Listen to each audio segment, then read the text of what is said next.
모든 질문은 그대로 물어보도록 하겠습니다. 돌직구 인터뷰. 오늘은 김민석 민주당 민주연구원장 모셨습니다. 어서 오십시오. 안녕하세요.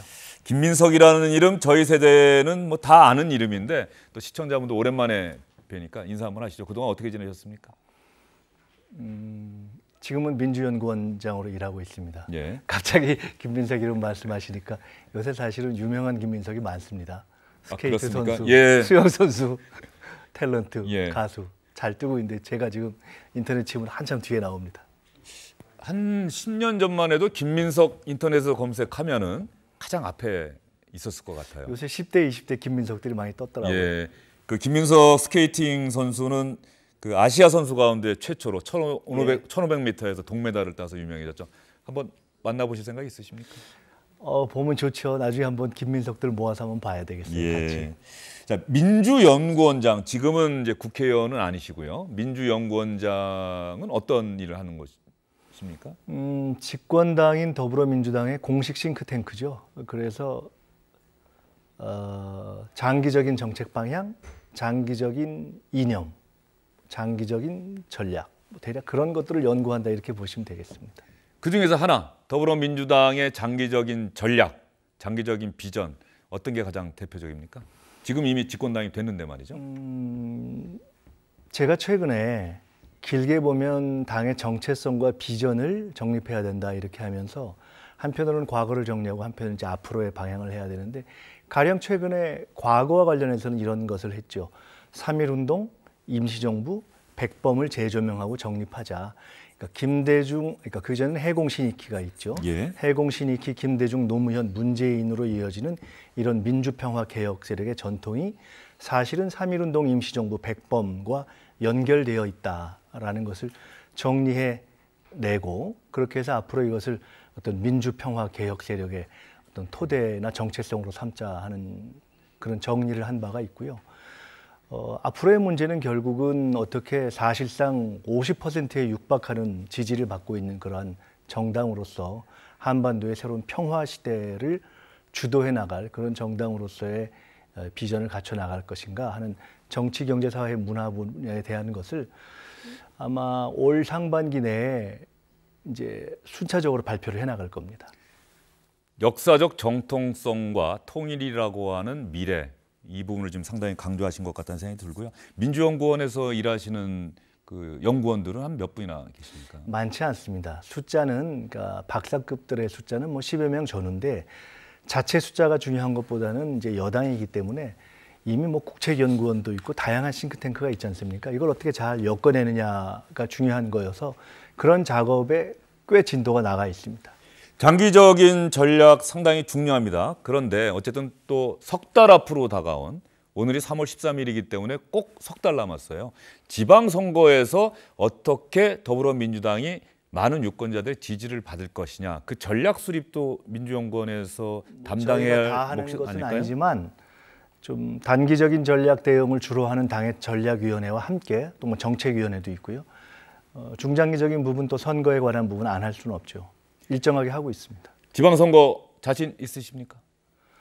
선거라는 것은 뭐 자신 갖고 하는 건 아니고요. 역사적인 선거기 때문에 촛불 이후에 최초로 하는 선거기 때문에 대선 때 저희가 이제 단결하고 절박성을 갖고 승리했는데 이번에는 거기에 절제가 필요하죠. 결국 여당 선거는 야당과의 싸움도 있지만 자기와의 싸움이 크기 때문에 그런 절제, 집중력 이런 것이 중요하다고 저는 이야기해 왔고 최근에 여러 가지 상황을 보면서도 결국은 우리 스스로를 더 이렇게 제대로 세우는 것이 중요하다 이런 생각을 많이 하고 있습니다. 홍준표 대표는 이미 이 자리에 나와서도 지난해 말에 지방선거란 정권 심판적 성격이 강하다 이 이야기를 했어요. 야당의 그 주장에 대응할 수 있는 민주당이 준비하고 있는 어떤 정치적 구호, 상징적인 아직 뭐 표현이 구호를 있다면요? 만들 단계는 아니지만 촛불로 이제 중앙 권력 그중에서도 대통령이 바뀌었다면 나라 전체를 놓고 볼 때 중앙에서 지방으로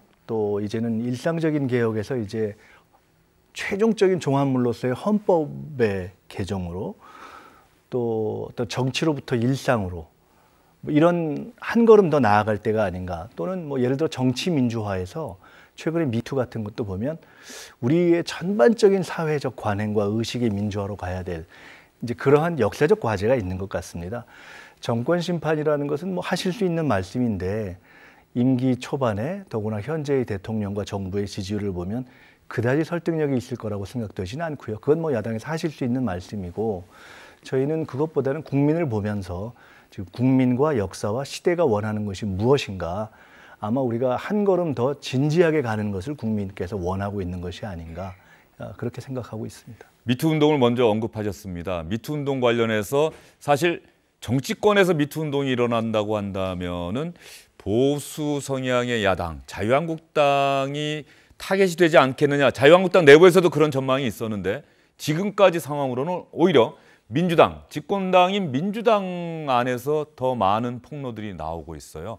이거 어떻게 그렇게 보십니까? 보셨을 수도 있죠. 왜냐하면 아시다시피 민주당이 이제 우리나라에서 전반적으로 정치적으로는 성평등을 좀 선도해온 당 아닙니까? 김대중, 노무현, 문재인 뭐 이런 지도자들도 그랬고 여러 정책에 있어서도 그렇고 뭐 한 예를 들어서 사실은 김대중, 이희호 두 분이 공동 문표를 단 건 벌써 50년 전의 일 아닙니까? 예. 굉장히 진보적이어서 그것이 저희의 자부심이기도 했는데 동교동 자택이나 일산 그렇죠. 자택이 항상 그런 점에서 보면 저희로서는 우리가 아직도 정신 차리고 반성해야 될 점이 많구나 이렇게 생각을 합니다. 근데 최근에 이제 정당 지지도나 대통령에 대한 지지도 이런 것들을 보면 이 문제를 국민들께서 뭐 여야의 문제나 선거의 유불리 차원에서 판단하시는 것 같지는 않아요. 저희도 이 문제를 뭐 야당과 비교하는 문제로 보고 있지는 않습니다. 그런데 이제 오히려 제가 가끔 요새 이런 생각을 해보는데요. 87년 6월 항쟁 이후에 노동자 내투쟁이라고 해서 우리 사회에 억눌렸던 계급 계층 문제가 터져나온 87년 7, 8, 9 기억하실 거예요. 예. 근데 어찌 보면 지난 촛불 혁명에 이어서 이 미투 혁명이 터져 나온 것은 저는 이게 우리 사회가 이제 사실 성 문제가 남녀의 본질은 차별 문제 아닙니까? 최근에 미투가 예. 남녀의 성차별 또는 권력 관계에 의한 성차별의 문제이기 때문에 인구의 절반이면서도 차별을 받아온 어떻게 보면 소수자의 대표 문제인 이 문제가 터짐으로써 우리 사회에 만연한 차별 문제가 이제 시정되기 시작하는 저는 시발점으로 보는 것이 더 옳다. 그래서 그렇게 역사의 진전으로 보고 저희 안에서 있는 일은 뭐 개인적인 일탈은 개인적인 일탈대로 또 저희들이 부족한 건 부족한 건대로 그냥 정면으로 해결해 가야죠. 뭘 덮고 뻔뻔하게 뭐 없는 것처럼 얘기할 필요도 없고 이걸 너무 뭐 선거를 의식해서 할 일도 아니고요. 그냥 이렇게 해결해 가겠다라는 생각이 들고요. 저는 요새 그런 생각을 해봅니다. 어떤 생각이요? 어떻게 보면 뿌리 깊은 차별이라는 그런 낡은 가치, 보수적 네. 가치에서 생기는 문제일 겁니다. 그래서 우리가 새로운 사회, 새로운 공동체를 향한 어떤 탈차별적인 근본적인 어떤 공동체, 평등한 그런 가치를 우리가 세우는 일종의 새로운 도덕과 가치의 정립 이런 것을 뭐 민주라고 해도 좋고 진보라고 해도 좋고 또 우리 사회 전체가 고민해야 될 것 아닌가. 그래서 저희는 현안에 대한 해결과 함께 아까 제가 장기적인 말씀 드렸지만 우리 사회의 새로운 가치 문제를 고민하고 또 제기해야 할 때가 됐다 이렇게 생각을 하고 있습니다. 안희정 전 충남지사 소식 들으셨을 때 또 지금까지 계속해서 매일 나오고 있는 뉴스 피해자 김지은 씨의 이야기 들으시면서 아마 민주당 안에서 많이 놀라시고 배신감도 토로하시고 또 화도 나시고 그런데 김민석 전 의원께서는 어떻게 생각하셨어요? 처음에는 충격이고 또 안 지사에 대해서 개인적인 뭐 인연이나 애정이나 이런 것이 없는 사람이 얼마나 있겠어요. 저희 비슷한 동년배니까 그냥 아픔이기도 하고 많은 것을 생각하게 하죠. 예. 어쨌든 민주당에서 안희정 전 충남지사와 관련해서는 민주당 입장은 정리가 됐습니까? 확실하게? 이미 뭐 그것은 제명하고 안 그랬으니까요. 지사의 예. 이제 문제에 대해서는 본인이 이미 그러니까 법리적인 다툼의 영역은 남아 있지만 어쨌든 발생한 것을 어떻게 해석할 것인가에 별도로 어떤 일이 발생한 것은 사실 아닙니까? 그에 대해서는 본인이 인정을 하고 사과를 한 것이고 당일 바로 뭐 거의 즉각적으로 처리를 했기 때문에. 김민석 전 의원 나오셨으니까요. 이제 좀 아픈 질문도 좀 드리겠습니다. 김민석 전 의원 사실 386 세대, 지금은 586이지만 가장 대표적인 정치인이었어요. 누가 봐도 김민석 의원이 선두주자다 그랬는데 언제부턴가 언론에서 또 정치권에서 사라졌습니다. 2002년 단일화 과정에서의 선택, 그것 때문에 동료들로부터도 상당히 많은 질책과 이런 걸 받으셨을 것 같은데 지금 그 선택에 대해서는 어떻게 후회하십니까? 아니면 어떻습니까? 2002년 그때 당시에 이명박 후보하고 서울시장 선거를 치른 후 기억납니다. 16년이 예. 지났습니다. 그러니까 16년 동안 이제 국회의원이 아닌 세월을 보낸 건데요. 말씀하신 것 포함해서 여러 가지 오류도 있고 뭐 그랬는데 그게 이제 지내놓고 보니까 저로서는 사실은 정치에 다시 복귀할까? 내가 복귀해야 되나 하는 고민을 오래 한 시간이 있었고요. 지내면서 이게 정치라는 게 원칙과 내용이 참 중요하구나 이런 생각을 하게 돼서 어쨌든 돌아오겠다고 마음을 먹었고 그 시간들이 제게는 이제 약이 되도록 해야 하지 않겠습니까? 예. 어렵게 돌아오는 과정에서 또 한 번의 고비가 있었어요. 정치자금 관련해서 또 유죄 인정 받으시고 대법원 확정 판결까지 받고 그래서 김민석이라는 정치인은 이제 끝났다라는 평가까지 받았었는데 지금 집권당의 전략 싱크탱크의 또 책임자로 계십니다. 그 사건에 대해서는 어떻게 본인이? 그것도 그 당시 충분히 말씀드렸고요. 그 부분은 그 당시 홍준표 대표와의 공방 속에서 고발되고 결국 최종적으로 벌금이 났던 일이 있는데요.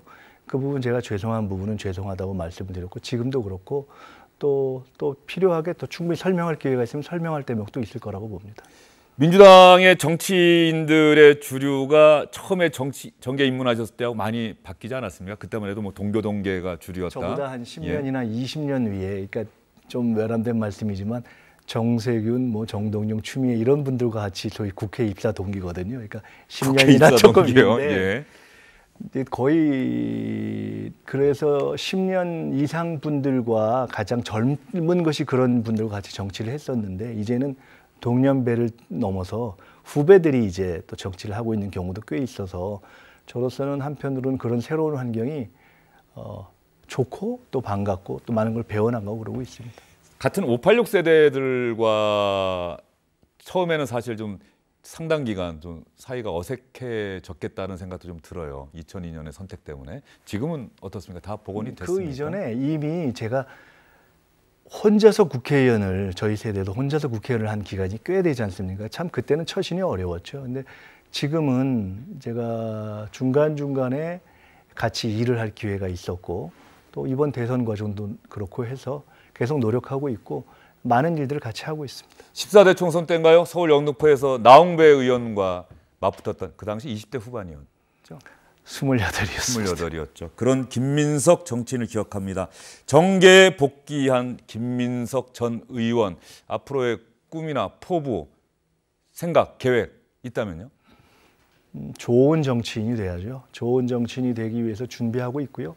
복귀의 과정을 차근차근히 밟고 있습니다. 이번 재보선에는 나가실 생각은 없고요. 다음 총선 그러면 준비하고 계십니까? 다음 총선에는 이제 복귀를 할 수 있도록 최선을 다할 생각입니다. 네, 알겠습니다. 민주당 집권당의 전략 싱크탱크 민주연구원의 책임자죠. 김민석 전 의원과 이야기 나눠봤습니다. 오늘 솔직한 답변 감사드립니다. 고맙습니다.